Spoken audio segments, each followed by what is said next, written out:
Welcome back to our channel. என்னடா சிங்கிளாக வந்திருக்குன்னு பார்க்குறீங்களா? இன்றைக்கி வந்து தினேஷோட பர்த்டே. ஸோ அவங்களுக்கு சர்ப்ரைஸ் கொடுக்கலாம் அப்படின்னு சொல்லிட்டு நான் மட்டும் இப்போ மணி பார்த்திங்கன்னா 12. அவங்கள இப்போ தான் எழுப்ப போகிறேன். அவங்க தூங்கிட்டு இருக்காங்க நல்லா. எனக்கு கொஞ்சம் கோல்டாக இருக்குது, அதனால் வாய்ஸ் ஒரு மாதிரி இருக்கும், அட்ஜஸ்ட் பண்ணிக்கோங்க. வாங்க வீடியோக்குள்ளே போகலாம். Audio Jungle.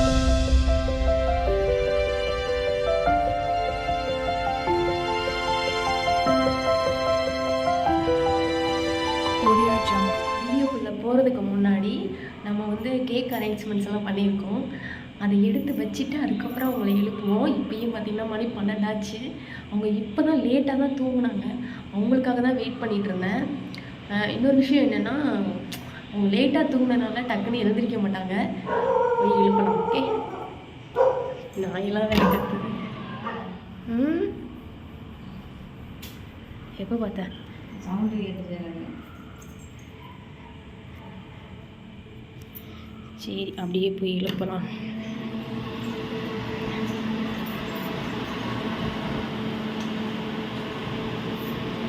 Happy birthday. போய் ட்ரெஸ் சேஞ்ச் பண்ணிட்டோங்க. Happy birthday to you. Happy birthday Dinesh குட்டி.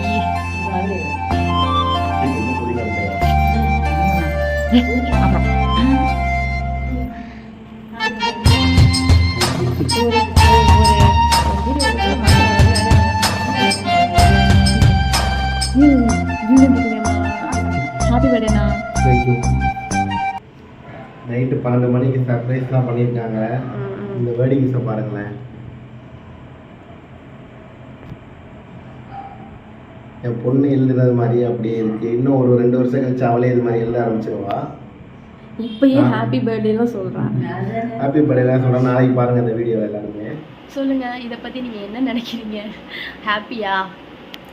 ஹாப்பி தான். நல்லா தூங்கிட்டு இருந்தேன். ஒரு பெரிய சர்ப்ரைஸாக இருந்தது. நல்லா தூங்கலைங்க, போய் சொல்கிறான். அப்போ எங்கடா தூங்காமல் இருப்பானு பயந்துகிட்டே இருந்தேன். ஒரு ½ அன் ஹவர் முன்னாடி தான் தூங்கினேன். அப்பாடா அப்படி தான் தோணுச்சு. அதுக்கப்புறம் தான் வெட்டுறேன். சரி, எல்லாம் அரேஞ்ச் பண்ணி அது கரெக்டாக 12 மணி ஆகிடுச்சு. எல்லாம் அரேஞ்ச் பண்ணுறதுக்கு கொஞ்சம் லேட் ஆகிடுச்சு. எங்கள் வாட்ச் வேறு 5 நிமிஷம் ஃபாஸ்ட்டு. அதனால் இது வந்து எப்படி சொல்கிறது, ரிஹர்சல் தான். இன்னும் மெயின் பிக்சர்லாம் இருக்குது.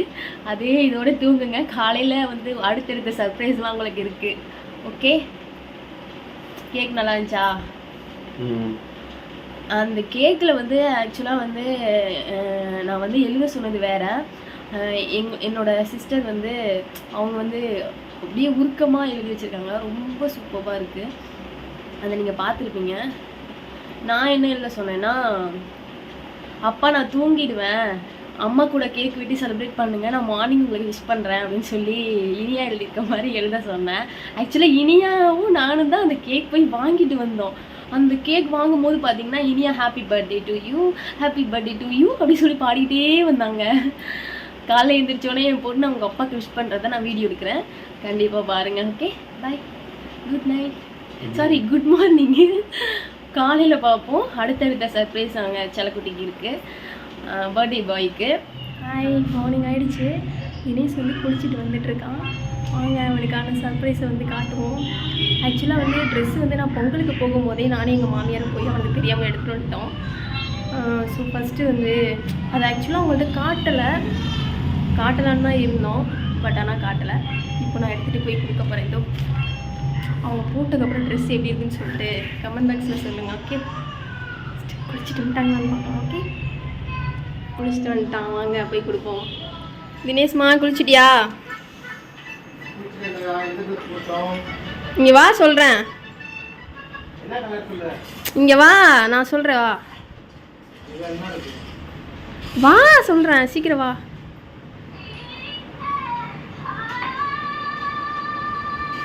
இந்தாங்க, இதை போடுங்க.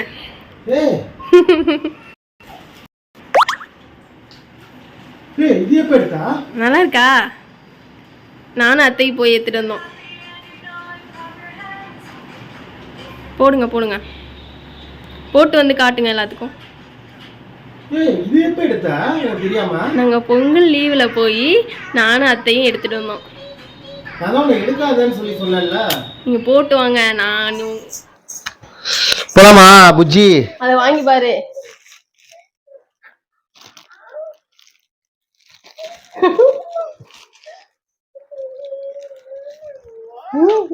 எங்க வாங்கினது புஜ்ஜி? எங்க வாங்கினது? சரி பாப்பா கடிக்கலாமா முதல்ல? இரு இரு இரு. நீங்க இப்ப ரீசெண்டா கேட்டீங்களா அது?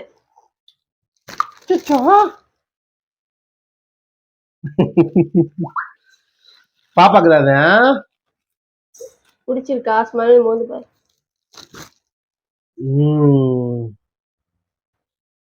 இனியா அப்பாக்கு ஐ லவ் யூ சொல்லிடு.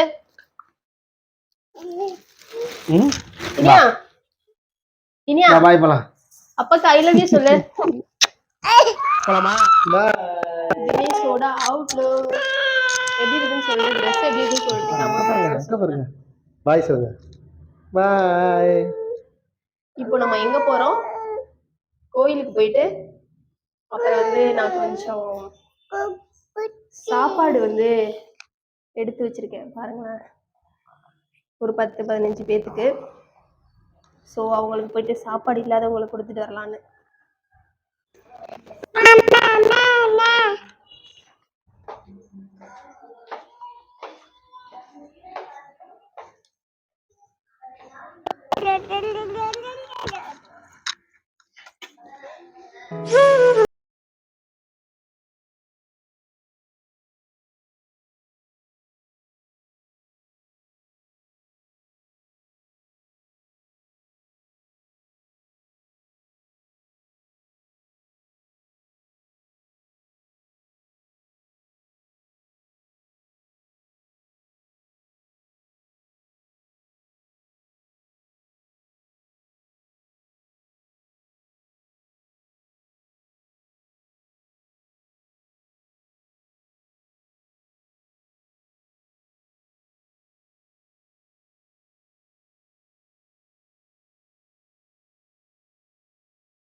என்னது இது? பார்த்து என்னது இது? அப்பாவா? நீங்க வாங்குனீங்களா? அது என்ன எழுதி இருக்கு? அப்பா, நான் என்றும் உன்னுடைய இளவரசி தான். இந்த கிஃப்ட் உங்களுக்கு பிடிக்கும்னு நினைக்கிறேன். நீங்க வாங்குனீங்களா புஜ்ஜி? ஆமா, அவதான் போய் வாங்கிட்டு வந்தா. பார்த்து என்னன்னு பார்க்கலாமா புஜ்ஜி? ஒரே சர்ப்ரைஸ் மேல சர்ப்ரைஸ் தருங்க. உண்மையாலுமே அது இனியாவோட இதுதான்.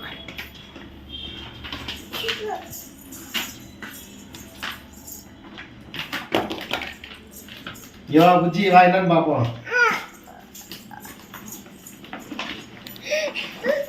அங்க போய் சொல்லுங்க உங்க எக்ஸ்பீரியன்ஸ் என்ன? இன்னைக்கு ஃபுல்லா எப்படி இருந்துச்சு? இன்னைக்கு ஃபுல்லா ஹாப்பியா இருந்தது. ஆனா சோகமால இருக்கீங்க. யாரை மிஸ் பண்றீங்க இந்த நேரத்துல? சோகமா இருக்கேன் அப்படின்னு இல்ல, 1 by 1 என் பொண்ணு கொடுத்துட்டு இருக்கிறது கிஃப்டா எனக்கு ரொம்ப எமோஷனல் ஆயிடுச்சு. முன்னாடி கொடுத்ததெல்லாம் நானு, இப்ப கொடுத்ததெல்லாம் உன் பொண்ணு. முழுக்க இது ஒரு பொண்ணோட இது. இந்த பர்த்டே ரொம்ப ஹாப்பியா இருந்தது. அது மட்டும் இல்ல, மனசுக்கு நிறைவா வீடியோ ஃபுல்லா பார்த்துருப்பீங்க. எனக்கு ஒரு 10 பேத்துக்கு எங்களால முடிஞ்சது ஒரு 10 பேத்துக்கு சமைச்சு தரணும் அப்படின்னு சொல்லிட்டு நான் எதிர்பார்த்தேன். ரொம்ப நாளா நான் வந்து என் ஒய்ஃப்ட்ட சொல்லிட்டு இருந்தேன். இன்னைக்கு ஒரு சேடான விஷயம் என்னன்னா, அவளுக்கு ரொம்ப உடம்பு சரியில்லை. நேத்திக்கு போயிட்டு ஹாஸ்பிட்டல்ல போய் ஊசி போட்டுட்டு வந்தோம். அதையும் மீறி நான் இன்னைக்கு காலையில வேண்டாம், நம்ம பாப்பா பர்த்டேக்கு பார்த்துக்கலாம் அப்படின்னு சொல்லிட்டு சொல்லியிருந்தேன். இல்ல முடியாது, நீ என்கிட்ட ஆசைப்பட்டு கேட்ட, அதெல்லாம் கண்டிப்பா நான் இந்த விஷயத்தை நான் அவனுக்கு நிறைவேற்றாம விட மாட்டேன்னு சொல்லிட்டு உடம்பு முடியாம எனக்காக அவ பண்ணி கொடுத்தா. ஃபர்ஸ்ட் நான் அவளுக்கு தான் தேங்க்ஸ் பண்ணணும். எனக்கு எவ்வளோ கிஃப்ட் பண்ணாலும் என்ன சொல்றதுன்னே எனக்கு தெரியல. நிறைய விஷயம் நடந்தது. நைட்டு கேக் வெட்டினவங்க எல்லாம் பார்த்துருப்பீங்க. இதோ இவ வைக்கிற மாதிரியே ஒரு ஸ்டேட்டஸ், அதை நான் உங்கள்கிட்ட காட்டுறேன் பாருங்களேன். எனக்கு அதை பார்த்துட்டு நைட்டே ரொம்ப அழுக தாங்கல. இங்க பாருங்க.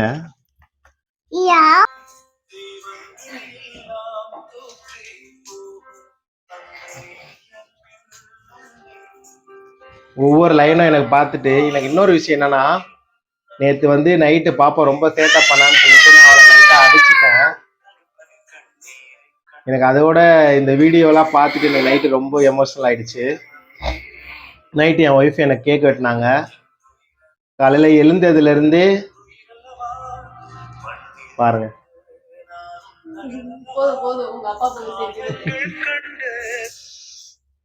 இன்னும் 2 வருஷம் கழிச்சு அவங்களே ஸ்டேட்டஸ் வைப்பாங்க. இன்னைக்கு நாங்கள் ஃபுல்லாக என்னென்ன பண்ணோன்றதை சொல்கிறோம். நேற்று நைட்டு கேக் வெட்டினோம். அப்புறம் காலையில் எழுந்தோம். அவளுக்கு ரொம்ப உடம்பு சரியில்லை ஒய்ஃபுக்கு. இருந்தாலும் அவங்க வந்து ஒரு 10 பேருக்கு சமைக்கணும் அப்படின்னு சொல்லிட்டு வெஜிடபிள் பிரியாணி தான் பண்ணியிருந்தோம். சமைச்சிட்டு எடுத்துகிட்டு போய் அதுக்கு ஃபஸ்ட்டு முன்னாடி கோவில் போயிருந்தோம். சமைச்சு எடுத்துகிட்டு போய் ஒரு 10 பேருக்கு கொடுத்துருந்தோம். அவங்க வாங்கிட்டு நன்றின்னு சொன்ன விஷயம் வந்து எனக்கு ரொம்ப எமோஷ்னலாக இருந்தது. ரொம்ப நாள் நான் ஆசைப்பட்ட விஷயம் வந்து இன்னைக்கு நிறைவேறின மாதிரி ஒரு ஃபீல் எனக்குள்ள இருந்துச்சு.